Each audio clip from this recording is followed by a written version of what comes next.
Hello friends, आज है 30 जुलाई और आज के करंट अफेयर्स सेशन में आप सभी का स्वागत है। कौटिल्य क्लासेस के इस यूट्यूब प्लेटफॉर्म पर मैं आप सभी का स्वागत करता हूं एक बार फिर से करंट अफेयर्स के इस सेशन में। और आज हम देखते हैं कि हमारे सामने कौन कौन सा न्यूज रहने वाला है। तो आज के इस सेशन में हम जिन न्यूज पर चर्चा करेंगे उनमें से कुछ यहाँ पर दिया गया है, जो कि है सेतुबंध स्कॉलर योजना। दूसरा है प्रेम विहार मंदिर, जो कि कल हम लोगों ने देखा था थाईलैंड और कंबोडिया के बीच में संघर्ष चल रहा था, उस पे मध्यस्थता किया मलेशिया ने और दोनों संघर्ष को रोकने पर सहमति बनाते हैं। तो इसी मंदिर के कारण ये विवाद शुरू होता है, तो हम देखेंगे प्रेम विहार मंदिर के बारे में। नेक्स्ट है नेल्सन मंडेला पुरस्कार, ये क्या, इसके बारे में क्या हमारे पास न्यूज है, हम वो देखेंगे। आगे एक न्यूज है हमारे सामने स्टूडेंट ट्रैफिक वॉलंटियर पहल, ये हम देखेंगे कि किस स्टेट ने शुरू किया है और इसका क्या उद्देश्य है। नेक्स्ट जो है वो देश की पहली नाइट सफारी के बारे में है, देखेंगे इस पे क्या न्यूज है, क्यों ये चर्चा में है और ये कहां पर बनाया जा रहा है, हम इस पे भी चर्चा करेंगे। आज पर्सन अगर न्यूज में देखें तो 3-4 ऐसे लोग हैं जो न्यूज में कंटिन्यू हैं, तो हम देखेंगे कि इन सब की चर्चा आज क्यों की जा रही है। उनमें से एक है संजय सिंघल, दूसरे हैं मेघनाथ देसाई, तीसरे हैं शैलेश जेजूरीकर और चौथे हैं मुथु लक्ष्मी रेड्डी। मुथु लक्ष्मी रेड्डी जो हैं ये स्वतंत्रता के समय की एक महिला हैं और वो न्यूज में हैं, उनके बारे में देखेंगे कि हमारे पास क्या अपडेट है। एक प्रलय मिसाइल के बारे में देखेंगे जो डीआरडीओ के द्वारा विकसित किया गया है, इससे संबंधित न्यूज भी हम देखेंगे, आज के न्यूज़पेपर में ये था। और उसके बाद हमारे सामने कुछ वन लाइनर्स हैं जिसपे हम चर्चा करने वाले हैं। तो आगे बढ़ते हैं। आगे बढ़ने से पहले दोस्तों, अगर आपने हमारे चैनल को सब्सक्राइब नहीं किया है तो प्लीज सब्सक्राइब कर लीजिए और अपने दोस्तों के साथ भी शेयर करिए, क्योंकि 14th जेपीएससी आने वाला है। 14th जेपीएससी के नोटिफिकेशन का इंतजार न करते हुए हम उसकी तैयारी की ओर अपना कदम बढ़ाते हैं और इसी उद्देश्य से हमने लॉन्च किया है अपने जेपीएससी के मिनी टेस्ट को। फिलहाल हम जेपीएससी मिनी टेस्ट सीरीज को लॉन्च कर रहे हैं, जो सिर्फ आपको मिलेगा 49 रुपए में। अगर आप ये ज्वाइन करना चाहते हैं तो हमारे नंबर जो कि यहाँ दिया हुआ है 9162219895 पर टेक्स्ट करें और जेपीएससी टेस्ट लिख के हमें मैसेज करें, अपना नाम बताएं, अपना सिटी बताएं और ये फी पेड करें। आपको हमारे व्हाट्सएप ग्रुप में ऐड कर दिया जाएगा, जहां पर आपको वीक में 3 मिनी टेस्ट सीरीज जीएस का और हर वीक एक टेस्ट सीरीज मिलेगा जो कि करंट अफेयर्स से रिलेटेड रहेगा। तो अगर आप अपनी 14वीं जेपीएससी की तैयारी को बेहतर बनाना चाहते हैं तो हमारे टेस्ट सीरीज के साथ अभी जुड़ें।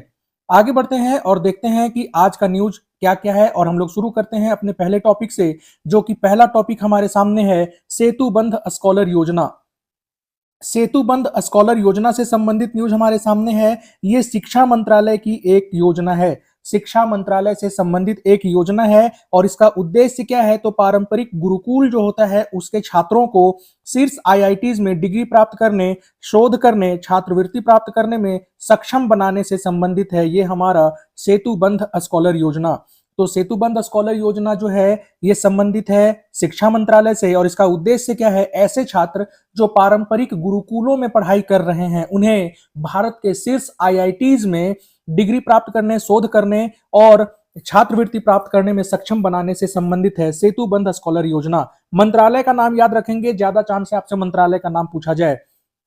प्रति माह इस योजना के तहत कितनी धनराशि दी जाएगी फेलोशिप के रूप में, तो फेलोशिप के रूप में 65,000 रुपए प्रति माह दिया जाएगा। ये कितनी धनराशि दी जाएगी आप इसे भी याद रख लेंगे, 65,000 रुपए प्रति माह दिया जाएगा छात्रों को। ठीक है, केंद्रीय शिक्षा मंत्री हमारे कौन है, अभी शिक्षा मंत्रालय की बात चल रही है तो हम शिक्षा मंत्री को भी देख लेते हैं और वो है धर्मेंद्र प्रधान, जिनका की फोटो आप यहाँ पे देख पा रहे होंगे।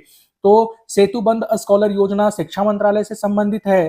केंद्रीय मंत्री कौन है शिक्षा मंत्रालय के, तो वो है हमारे धर्मेंद्र प्रधान। और सेतुबंध स्कॉलर योजना के तहत प्रति माह कितनी धनराशि दी जाएगी, 65,000 रुपए। ये 3 पॉइंट को आप जरूर याद रखेंगे। नेक्स्ट हमारे सामने है प्रेम विहार मंदिर। जैसा कि मैंने बताया, थाईलैंड और कंबोडिया के बीच में संघर्ष चल रहा था और मलेशिया की मध्यस्थता से इन्होंने अपने संघर्ष को रोक दिया है, जो कि हमने कल के न्यूज में देखा था। मलेशिया के शहर का नाम क्या था जहां पर यह मध्यस्थता के लिए सहमति बनी है, उस शहर का नाम आप हमें कमेंट बॉक्स में जरूर बताएंगे। कल के सेशन में ये मैंने आपको बताया है। तो प्रेम विहार मंदिर ही वो मेन जगह है जिसके कारण थाईलैंड और कंबोडिया के बीच में विवाद होता है और विवाद संघर्ष में बदल जाता है। प्रेम विहार मंदिर एक ऐसे क्षेत्र में स्थित है जहां पर थाईलैंड और कंबोडिया दोनों अपना अधिकार मानती है और वो क्षेत्र है डांगरेक पहाड़ी। डांगरेक पहाड़ी के शिखर पर यह प्रेम विहार मंदिर स्थित है। आपसे पूछा जा सकता है कि प्रेम विहार मंदिर किस भगवान को समर्पित है, तो भगवान शिव को समर्पित है ये मंदिर और इसे वर्ष 2008 में यूनेस्को के विश्व धरोहर स्थल की सूची में शामिल कर लिया गया था। प्रेम विहार मंदिर जो कि थाईलैंड और कंबोडिया के सीमा रेखा पर है और भगवान शिव को समर्पित है, वर्ष 2008 में इसे क्या किया गया था, यूनेस्को के विश्व धरोहर की सूची में शामिल कर लिया गया था। अगर आपसे पूछा जाए कि प्रेम विहार मंदिर का निर्माण किसने करवाया है, तो 11वीं 12वीं शताब्दी में खमेर राजवंश, देखिए राजवंश का नाम याद रखेंगे, खमेर राजवंश, और फिर शासक का नाम याद रखेंगे, सूर्यवर्मन प्रथम ने इसका निर्माण करवाया था। तो राजवंश कौन सा है, खमेर राजवंश, 11वीं 12वीं शताब्दी में इसका निर्माण करवाया है। और राजा का क्या नाम है, शासक का क्या नाम है, तो वो हो जाएंगे सूर्यवर्मन प्रथम। इसे यूनेस्को की विश्व धरोहर सूची में कब शामिल किया गया है, तो वो किया गया है वर्ष 2008 में। इस बात को आप याद रखेंगे। और प्रेम विहार मंदिर जो है ये भगवान शिव को समर्पित है, इस बात का भी ध्यान रखेंगे। आगे बढ़ते हैं, हमारे सामने तीसरा न्यूज है, वो है नेल्सन मंडेला पुरस्कार से संबंधित। नेल्सन मंडेला पुरस्कार जो है ये प्रत्येक 5 वर्ष पे दिया जाता है, किसके द्वारा, तो यूनाइटेड नेशन जनरल असेंबली के द्वारा ये पुरस्कार प्रत्येक 5 वर्ष पे प्रदान किया जाता है। ध्यान रखेंगे, यूनाइटेड नेशन जनरल असेंबली जो है ये प्रदान करती है नेल्सन मंडेला पुरस्कार को। नेल्सन मंडेला पुरस्कार की शुरुआत कब की गई थी, तो वो किया गया था वर्ष 2015 में। और अलग अलग क्षेत्रों से एक महिला और एक पुरुष को प्रत्येक 5 वर्ष पे प्रदान किया जाता है। प्रत्येक 5 वर्ष पे एक महिला और एक पुरुष को चयनित किया जाता है इस पुरस्कार के लिए, और वो दोनों ही अलग अलग क्षेत्रों से होने चाहिए, ये मानदंड इसके लिए रखा गया है। ध्यान रखेंगे कि इस पुरस्कार के तहत कोई धनराशि नहीं दी जाती है। अभी पिछले कुछ समय से ऐसा हो रहा है कि यूपीएससी के एग्जाम में भी पुरस्कार का नाम देके पूछ लिया जाता है कि इसमें कितनी धनराशि दी जाती है। तो ध्यान रखेंगे, नेल्सन मंडेला पुरस्कार जो है इसमें कोई धनराशि नहीं दी जा रही है, ठीक है। संयुक्त राष्ट्र के कर्मचारी इस पुरस्कार के लिए पात्र नहीं होते हैं, ये बात आप ध्यान रखेंगे। अगर कोई संयुक्त राष्ट्र का कर्मचारी है तो उसे ये पुरस्कार नहीं दिया जा सकता है। और सबसे इंपॉर्टेंट याद रखेंगे कि अब तक किसी भी भारतीय को यह पुरस्कार नहीं मिला है। अब तक किसी भी भारतीय को यह पुरस्कार नहीं मिला है। हाल ही में हमारे देश के जो प्रधानमंत्री हैं या राष्ट्रपति हैं, इन्हें विभिन्न देशों ने अपने शीर्ष जो सम्मान है वहां का उससे नवाजा है। तो हो सकता है कि आपको 4 ऑप्शन दे दे और पूछ ले कि इनमें से कौन सा पुरस्कार जो है अभी तक हमारे प्रधानमंत्री मोदी को प्राप्त नहीं हुआ है। और अगर चौथा ऑप्शन नेल्सन मंडेला पुरस्कार है तो आप इसे ही लगाएंगे, क्योंकि ये अभी तक भारत में किसी को भी नहीं दिया गया है। नेल्सन मंडेला पुरस्कार जो है ये कब शुरू किया गया था, वर्ष 2015 में। किसके द्वारा, यूनाइटेड नेशन जनरल असेंबली के द्वारा, ये बात का आप ध्यान रखेंगे। आगे बढ़ते हैं, हमारे सामने जो चौथा न्यूज है आज का, ये है स्टूडेंट ट्रैफिक वॉलंटियर पहल से संबंधित। स्टूडेंट ट्रैफिक वॉलंटियर पहल से संबंधित हमारे पास न्यूज है, और ये किस राज्य ने शुरू किया है, तो वो राज्य है ओडिशा। ओडिशा ने अपने 2 जिलों में, कहां कहां, भुवनेश्वर और कटक में स्टूडेंट ट्रैफिक वॉलंटियर पहल को शुरू किया है। इसका उद्देश्य क्या है, तो इसका उद्देश्य है ट्रैफिक व्यवस्था को बेहतर बनाना और युवाओं में सड़क सुरक्षा के प्रति जागरूकता को बढ़ाना। देखिए बहुत अच्छी पहल है ये। आजकल के जो युवा हैं सड़क सुरक्षा के प्रति जागरूक है नहीं। अगर वो वाहन चलाते हैं, चाहे वो 2 व्हीलर हो या 4 व्हीलर हो, आप देखते होंगे वो कितना रफ ड्राइविंग करते हैं वो, है ना। तो उसी को ध्यान में रखते हुए ओडिशा सरकार ने एक बहुत अच्छा पहल, बहुत अच्छा इनिशिएटिव को शुरू किया है, और उसका नाम है स्टूडेंट ट्रैफिक वॉलंटियर पहल। इसके तहत एक चीज और ध्यान रखेंगे कि जो ओडिशा के इन 2 जिलों के छात्र हैं, भुवनेश्वर और कटक, ये पायलट परियोजना के तौर पे शुरू किया गया है। यहाँ के जो छात्र हैं वो 3 घंटे तक ट्रैफिक पुलिस के साथ काम करेंगे, और वो 3 घंटा काम करने के लिए इन्हें 200 रुपए का क्या दिया जाएगा, एक प्रकार से मानदेय भी इन्हें दिया जाएगा 200 रुपए का, ताकि वो 3 घंटा जो काम कर रहे हैं उन्हें ये न लगे कि उनका समय बर्बाद हो रहा है। और ट्रैफिक पुलिस के साथ काम करेंगे तो ट्रैफिक पुलिस की क्या मेहनत करनी होती है ट्रैफिक पुलिस को, वो उन समझ पाएंगे। जब दूसरों को जागरूक करेंगे सड़क सुरक्षा के प्रति तो उन्हें खुद भी अवेयर रहना होगा। इस बात को ध्यान में रखते हुए उड़ीसा सरकार की ये एक बहुत अच्छी पहल है।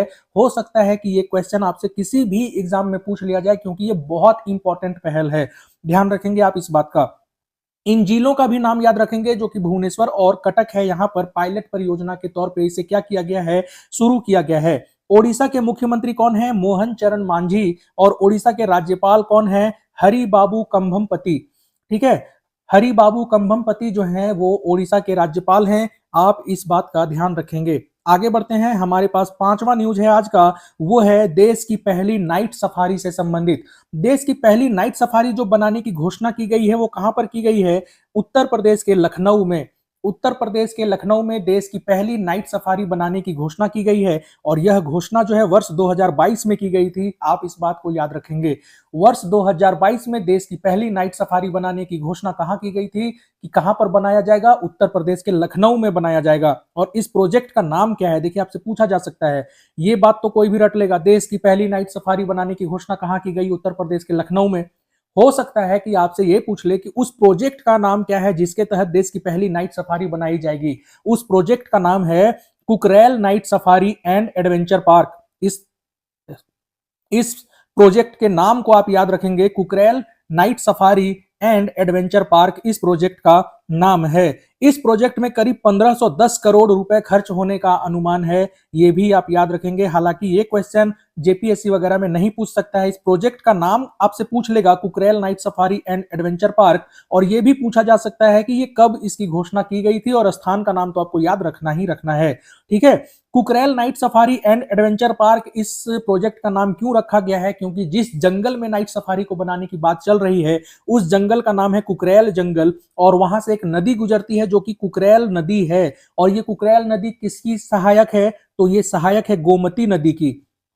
ठीक है, कुकरेल नदी किसकी सहायक है, गोमती नदी की सहायक है। ये क्वेश्चन भी यहां से बनाया जा सकता है। इसे सिंगापुर की तर्ज पर बनाया जाएगा, ये उत्तर प्रदेश के एक मंत्री ने घोषणा किया है। और एक सबसे इंपॉर्टेंट, अगर ये नाइट सफारी बन जाती है तो यह एशिया की 5वीं नाइट सफारी होगी। अगर यह नाइट सफारी बन जाती है तो एशिया की 5वीं नाइट सफारी होगी। आपको ये बात का ध्यान रखना है। ठीक है, तो ये था हमारा सफारी प्रोजेक्ट से संबंधित न्यूज। आगे बढ़ते हैं। आगे बढ़ने से पहले दोस्तों, अगर आपने हमारे चैनल को अभी तक सब्सक्राइब नहीं किया है तो इसे प्लीज सब्सक्राइब कर लीजिए, क्योंकि हम आपके लिए लेके आने वाले हैं डेली बेसिस पर करंट अफेयर्स के ऐसे सेशन। अगर किसी दिन न्यूज इंपॉर्टेंट नहीं रहा तो हो सकता है कि आपका सेशन मिस हो, पर हमारी कोशिश रहेगी कि हर दिन आप तक जो जरूरी इंपॉर्टेंट न्यूज है वो पहुंचा दिया जाए, ताकि 14वीं जेपीएससी के लिए आप पूरे तरीके से तैयार रहें। साथ ही आप अपनी तैयारी को अगर बेहतर बनाना चाहते हैं तो हमारे टेस्ट सीरीज से भी जरूर जुड़ें। आगे बढ़ते हैं, देखते हैं अगला न्यूज क्या है हमारे सामने। अगला न्यूज जो है वो संजय सिंघल से संबंधित है। संजय सिंघल कौन है, तो संजय सिंघल जो है एक संजय सिंघल जो है 1993 बैच के यूपी कैडर के आईपीएस ऑफिसर हैं। और इन्हें सशस्त्र सीमा बल का नया महानिदेशक नियुक्त किया गया है। आप जानते हैं कि नियुक्ति से संबंधित क्वेश्चन बहुत फ्रीक्वेंटली पूछा जाता है एग्जाम में। तो आप याद रखेंगे कि सशस्त्र सीमा बल, जिसे एसएसबी भी कहा जाता है, उसके नए महानिदेशक कौन नियुक्त हुए हैं, तो वो है संजय सिंघल। संजय सिंघल 1993 बैच के यूपी कैडर के आईपीएस ऑफिसर हैं। हालांकि ये आपसे नहीं पूछेगा। ठीक है, ये आपसे नहीं पूछेगा, बहुत मुश्किल है ये पूछना। बस ये पूछा जा सकता है कि सशस्त्र सीमा बल के नए महानिदेशक कौन नियुक्त हुए हैं, तो वो है संजय सिंघल। इनका कार्यकाल ध्यान रख लीजिए, कार्यकाल इनका 2028 तक है। 31 दिसंबर 2028 तक ये अपने पद पे बने रहेंगे। और ये किनका स्थान लेंगे, तो ये स्थान लेंगे अमृत मोहन प्रसाद का। ठीक है, संजय सिंघल किनका स्थान लेने वाले हैं, अमृत मोहन प्रसाद का, जो कि 31 अगस्त 2025 को अपने पद से रिटायर होने वाले हैं। तो संजय सिंघल सशस्त्र सीमा बल के नए महानिदेशक नियुक्त हुए हैं। और आप यहां देख पा रहे होंगे इनको फोटो में, यही हैं संजय सिंघल। चलिए आगे बढ़ते हैं।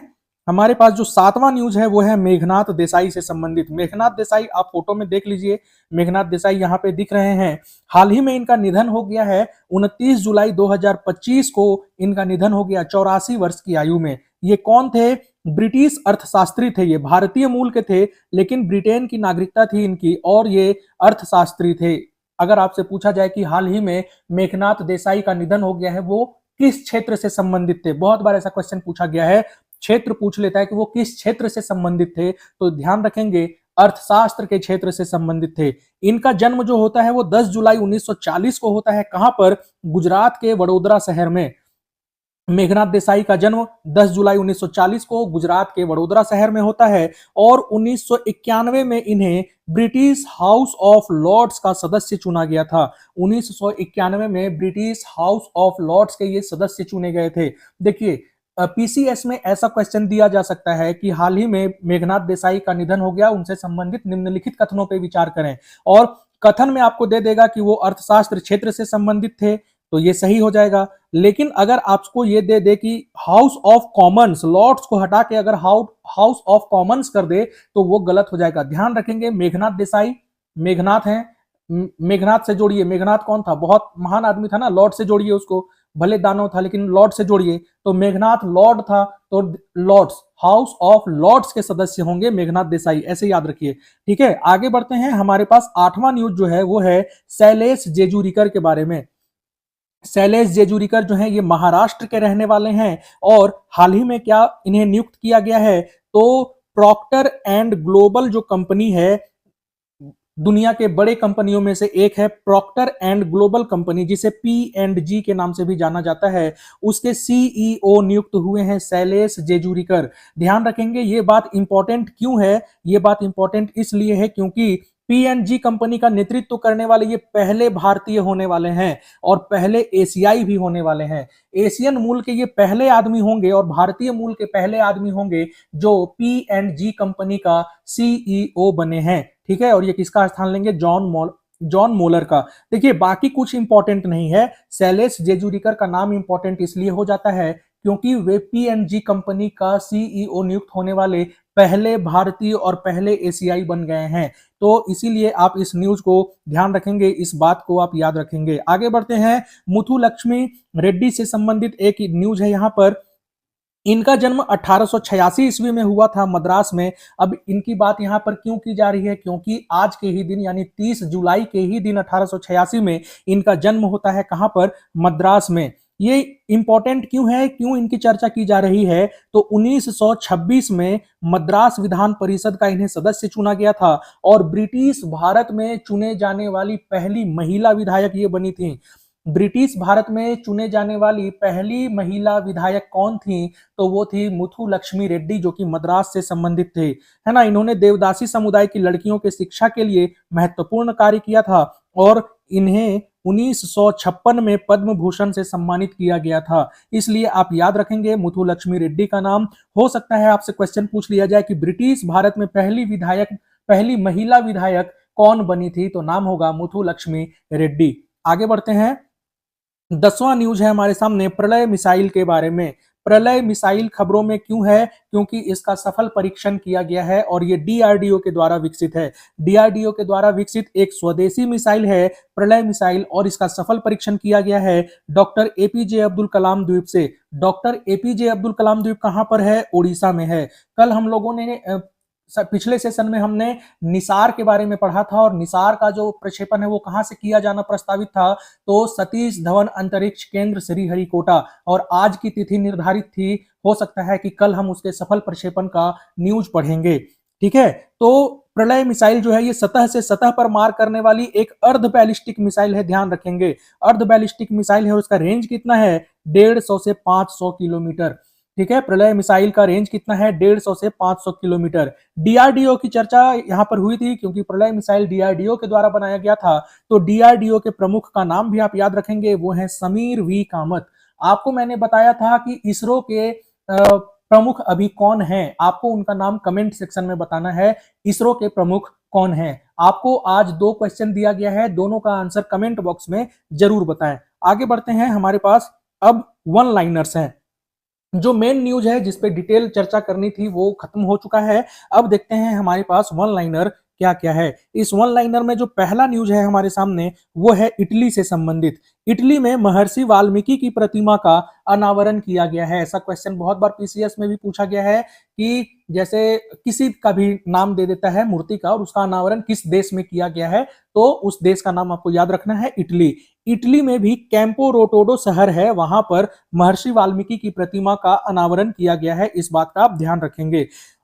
एक बात और मैं आपको बताया था कि इटली जो है वो आईसीसी T20 वर्ल्ड कप जो होने वाला है उसमें क्वालिफाई पहली बार किया है, तो इस बात का भी आप ध्यान रखेंगे। इटली इंपॉर्टेंट है, यहां से क्वेश्चन बन सकता है। ठीक है। वियतनाम की एक इलेक्ट्रिक कार कंपनी है जिसका नाम है विनफास्ट, और इसने भारत में अपना पहला शोरूम खोला है। कहां पर? तो गुजरात के सूरत में।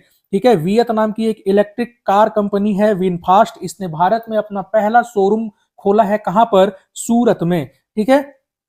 नेक्स्ट जो न्यूज है हमारे सामने वो है भारतीय सेना से संबंधित। तो भारतीय सेना ने ड्रोन प्रहार नामक सैन्य अभ्यास किया है और इसका आयोजन कहां पर किया गया? अरुणाचल प्रदेश में। ठीक है। भारतीय सेना के द्वारा ड्रोन प्रहार अभ्यास किया गया और यह अभ्यास कहां पर किया गया? तो अरुणाचल प्रदेश में किया गया। आगे बढ़ते हैं। अगला न्यूज जो है हमारे सामने, पहलगाम आतंकी हमले से संबंधित जानकारी आपके पास होगी ही। तो उसमें जो आतंकी दोषी थे उनको खोजने के लिए और उनका इनकाउंटर करने के लिए हमारी सेना जो है एक ऑपरेशन चला रही है, और उस ऑपरेशन का नाम क्या है? ऑपरेशन महादेव। ठीक है। ऑपरेशन महादेव। और उस जवाबी कार्रवाई करते हुए भारत ने पाकिस्तान में जो आतंकी अड्डे हैं वहां पर हमला किया था, और उस हमले के लिए जो ऑपरेशन था उसका नाम क्या था? ये भी आप हमें कमेंट सेक्शन में जरूर बताएंगे। चर्चा में है, आपको उसके लिए कोई करंट अफेयर्स पढ़ने की जरूरत नहीं, वो नाम आपके सामने हर समय आता होगा। आप रील्स भी देखते होंगे तो आपके सामने वो नाम आता होगा। तो आप हमारे कमेंट सेक्शन में बताएंगे कि पाकिस्तान में जो आतंकी अड्डे हैं, पहलगाम हमले के बाद उन आतंकी अड्डों को नेस्तनाबूद करने के लिए हमारे सेना ने जो ऑपरेशन चलाया था उस ऑपरेशन का क्या नाम था? ठीक है। आगे बढ़ते हैं। अगला जो न्यूज है हमारे सामने कि भारत के अंडमान निकोबार क्षेत्र में तेल भंडार होने की पुष्टि की गई है। भारत के अंडमान निकोबार क्षेत्र में तेल भंडार होने की पुष्टि की गई है, और यह जो क्षेत्र है अंडमान निकोबार का जो क्षेत्र है वो भारत म्यांमार टेक्टोनिक प्लेट का हिस्सा है। ठीक है। अंडमान निकोबार के जिस क्षेत्र में तेल की खोज की गई है वो भारत म्यांमार टेक्टोनिक प्लेट का हिस्सा है। इस बात को आप ध्यान रखेंगे।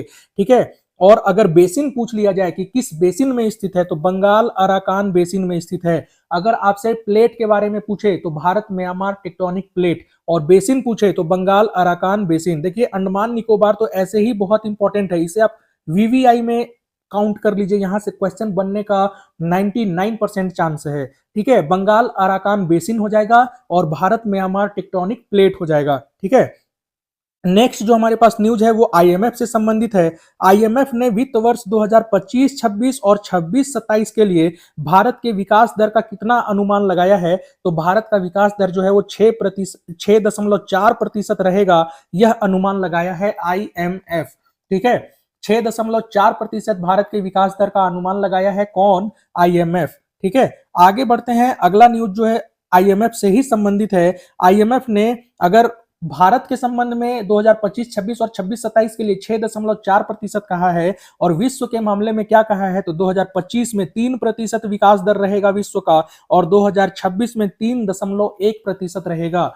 ठीक है। तो विश्व के मामले में आईएमएफ ने विकास दर का क्या अनुमान किया है? वो है 2025 के लिए 3% और 2026 के लिए 3.1%। और अगर भारत के मामले में बोलें विकास दर तो वो है 2025-26 और 26-27 के लिए 6.4%। ये बहुत इंपॉर्टेंट है, आईएमएफ से रिलेटेड क्वेश्चन भी बहुत बार रहता है एग्जाम में, तो आप इसका ध्यान रखेंगे। ठीक है। आज का न्यूज हमारा इतना ही था। झारखंड से संबंधित न्यूज हमारे पास आज बहुत कम था, कुछ भी वैसा खास नहीं था, इसलिए आपके लिए यहां नहीं लाया गया है। एक अप्रिय घटना हुई है, देवघर में बोल बम जा रहे थे कांवड़िए और वहां ट्रक और बस में टक्कर हो जाती है और उसमें कुछ कांवड़ियों की जान चली जाती है। तो ये एक बुरी खबर हमारे सामने है। तो आप भगवान से प्रार्थना करें कि यहाँ जो जो घायल हुए हैं वो जल्दी ठीक हो जाएं, और जिनकी मौत हो गई है भगवान उनकी आत्मा को शांति दें। आगे बढ़ते हैं। आज हमारे पास झारखंड से संबंधित कोई वैसा खास न्यूज है नहीं, तो कौटिल्य क्लासेस को आप ज्वाइन कर सकते हैं। कौटिल्य क्लासेस के व्हाट्सएप ग्रुप को भी आप ज्वाइन कर सकते हैं।